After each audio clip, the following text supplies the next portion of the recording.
من دياي استرجعت من هناك، لكن الضغط على حمل الكرة سريعة سريعة خطيرة خطيرة. يا سلام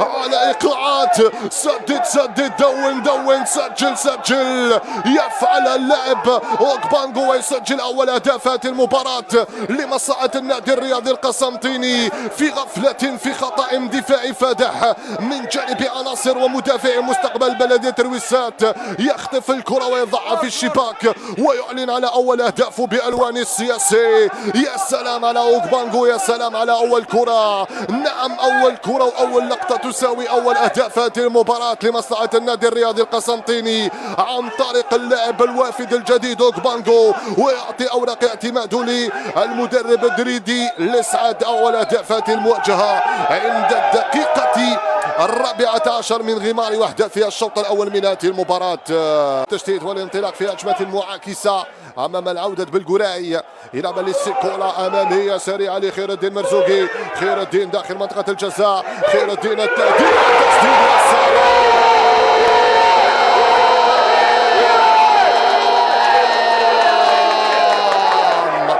غاب عن الانظار، فلما ظهر تدارك نتيجة المباراة لمصلحة الزرقاء. والحديث هنا عن الهداف والقائد خير الدين مرزوقي، يفعل ويسجل هدف التعديل لمصلحة عناصر الزرقاء، او كما يحلو لعشاق هذا الفريق نابولي نابولي نابولي نابولي نابولي نابولي نابولي نابولي.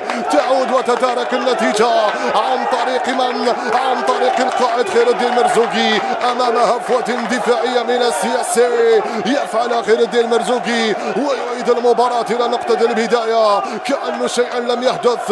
لا اللاعب الطوغولي اوغبانغو فعلها ولا خير الدين مرزوقي سجل وعدل النتيجة. الجزاء السياسي، ضاعت الفرصة وما زالت جول جول جول جول جول جول جول جول جول مخادعة مباغتة هذه الكرة من مرباح، شوية قوة وشوية دقة وقطرتان من السم القاتل من مرباح يسجل الهدف الثاني وهدف الفوز لمصلحة النادي الرياضي القسنطيني. خدعت المصور وخدعت المعلق وخدعت عشاق النادي الرياضي القسنطيني يا مرباح في كرة سريعة، في كرة مباغتة، يأتي بالأخبار السارة والسعيدة مرباح بتسديدة لا تصد ولا ترد، إنما جاءت على إيقاعات. سدد دون سجل الهدف الثاني لمصلحة عناصر النادي الرياضي القسنطيني أمام دهشة عناصر مستقبل بلدية رويسات لتصبح